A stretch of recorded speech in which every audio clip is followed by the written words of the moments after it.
This is the Triumph Scrambler 900, and now Triumph have the 400 new Scrambler, this, the 1200X, the 1200XC and the 1200XE. So is this now redundant, or does it still deserve a place in the Scrambler lineup? Let's go and find out.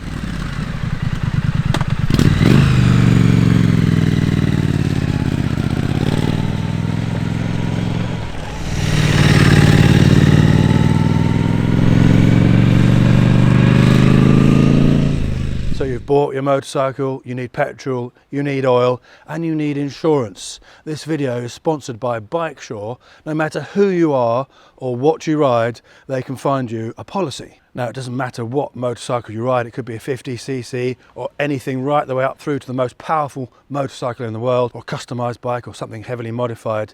Get in touch with BikeSure. Now, if you follow the link in our description below, that will take you to BikeSure's website where you can get a quotation. Both Darcy and I are insured with BikeSure. Now, I recently renewed my policy and I went for a couple of add-ons this time. I added the breakdown cover for obvious reasons, just in case, and I also added an extra bit of cover you can get for riding other people's bikes. So if you ride your friend's bike occasionally, it gives you an extra level of insurance for peace of mind. Please follow the link in the description below where you can get your own quotation. When this arrived a week or so ago, the first thing I thought was how good looking it is. It's a beautiful bike.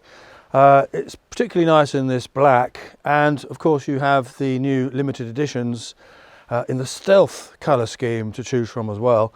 But it's a very good looking bike from front to back. I love these spoked wheels with the black rims. That looks really nice.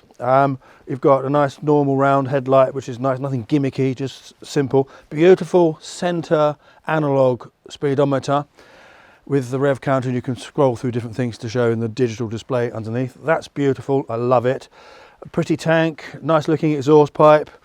The seat is really nice looking and really grippy too, so when you're moving about riding the bike in difficult situations, you're not going to slip on the seat. And it's scooped, but the scoop is quite a long way back, so it's not in the way at all, so you can find the perfect riding position no matter what height you are. And overall it is a stunning bike, and the only thing, as I've said thousands of times, the front mudguard isn't big enough, so the bike is really caked in mud. So it would be nicer if it had a mudguard that had more of a practical purpose.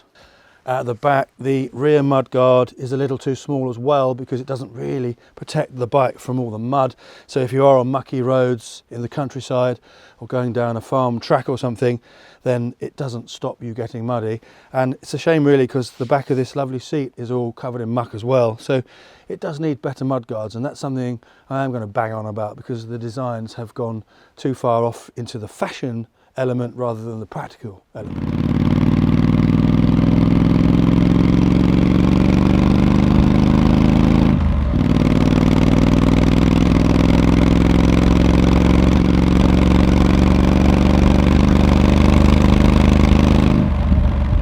I rode this bike down some gnarly farm tracks and it handles them perfectly well. So if you're looking for a Scrambler that is your everyday road bike, but you can go off and explore when you want to, this will certainly do it, no problem at all. The limiting factor, as with all bikes of this type, is the tyres. It's not the bike or the suspension. So if you had knobbly tyres, you'd go anywhere, but these standard tyres that it comes with, in the wet mucky stuff like grass and mud, there's almost no grip at all, but it's fine on a dry sort of gravelly farm track. The handlebars are really nice and wide on this, which gives you a lovely riding position. It's very commanding, and that sets the mirrors a little wider than usual, so I can see 50% of the road without moving out of the way. If I just duck out of the way, I can see a little bit more. Just as I see it, you've got these adjustable levers for reach, so if you've got big hands or little hands, you can get the perfect position for your levers, which is always a good thing.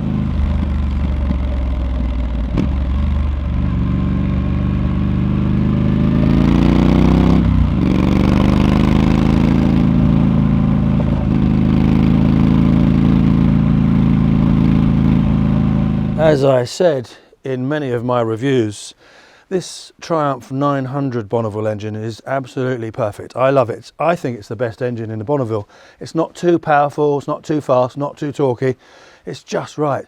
And on this, the torque is produced a little lower in the RPM band than on the T100. So each of the Bonneville engines is slightly differently tuned, and this really does suit the bike. It gives you plenty of oomph on the roads, but not too much when you're off the road on the slippery stuff. You don't need a lot of horsepower when you're in muddy tracks.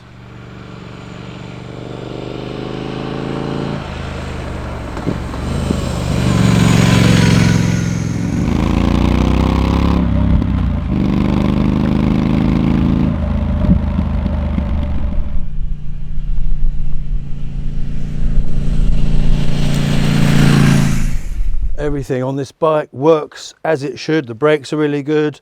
The suspension, the rear suspension is fine. The front is a little harsh. I don't know whether that's because it allows you to hit harder bumps if you're off-road a little better, but I have taken it down some bumpy farm tracks.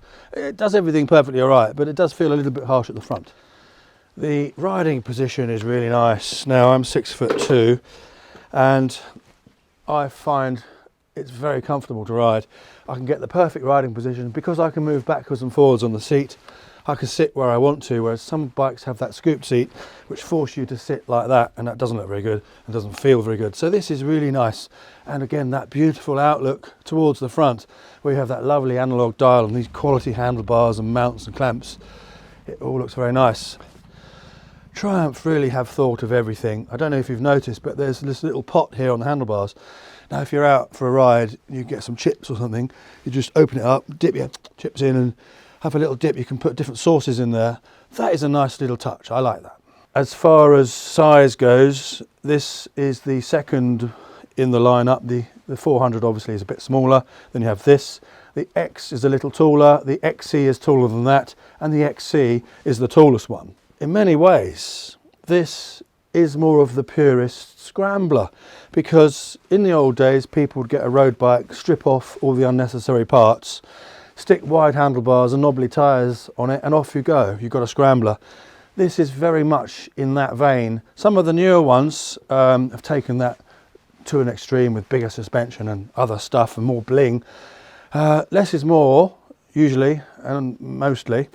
And this definitely has all of those elements to make the perfect scrambler, which is a really cool bike you can use on the road most of the year, and then occasionally go off camping or go off and explore something. And it's the perfect bike for all that sort of thing.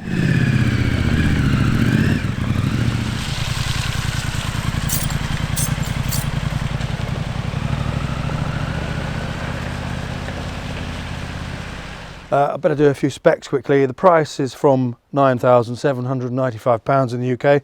Check your country's prices. 64.1 brake horsepower at 7,250 RPM, or 80 Newton meters of torque, 59 foot-pounds at 3,250 RPM. Now, if you look at the T100, which has the same 900 engine, that's got 64 horsepower at 7,400, so slightly higher up in the rev range, and 80 Newton meters, which is the same, but on the T100, that's at 3,750 RPM, whereas this at 3,250. It's a little bit lower in the rev range, which gives you more oomph from nothing, and it will pull from no revs at all. So it's a great engine. I love it. 5-speed, 4.7 inches of travel on the suspension, 12-litre tank. It will do 4.31 litres per 100 kilometres. That's 65 UK miles per gallon, or 54 in the USA. It weighs 223 kilograms, which is average weight for a bike like this. Off-road, that's heavy. On-road, it's not, but not as heavy as an adventure bike. So get one of these instead.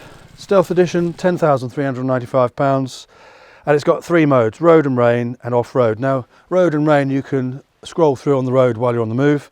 It won't go into off-road mode till you stop, and then you press the button, and then you press the other button, the one that says I on the top of the handlebar there, and then that selects the off-road mode, which turns off traction control and all that. So if it's slippery, it won't keep stopping, it'll let you keep going, which is great.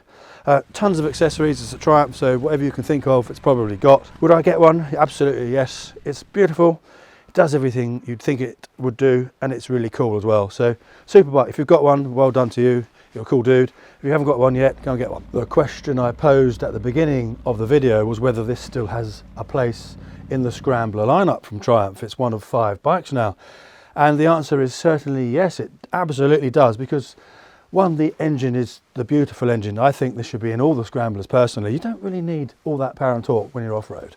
If it's just a road bike, then fine, but this does everything so well. The other thing I love about this bike, you've got the perfect, beautiful analog speedometer to look at instead of the digital gauge. And I know the new X has changed to a different dial than the XC and the XE, which is a lot nicer, but still not as nice as this. We're dying to see what the new Scrambler 400 is like. And if you want to see our view on that bike, then you're in luck, because Triumph have invited us to Spain next month to ride and review the 2 new 400s. So we can't wait to do that and bring that to you on the channel. So make sure you subscribe so you don't miss that.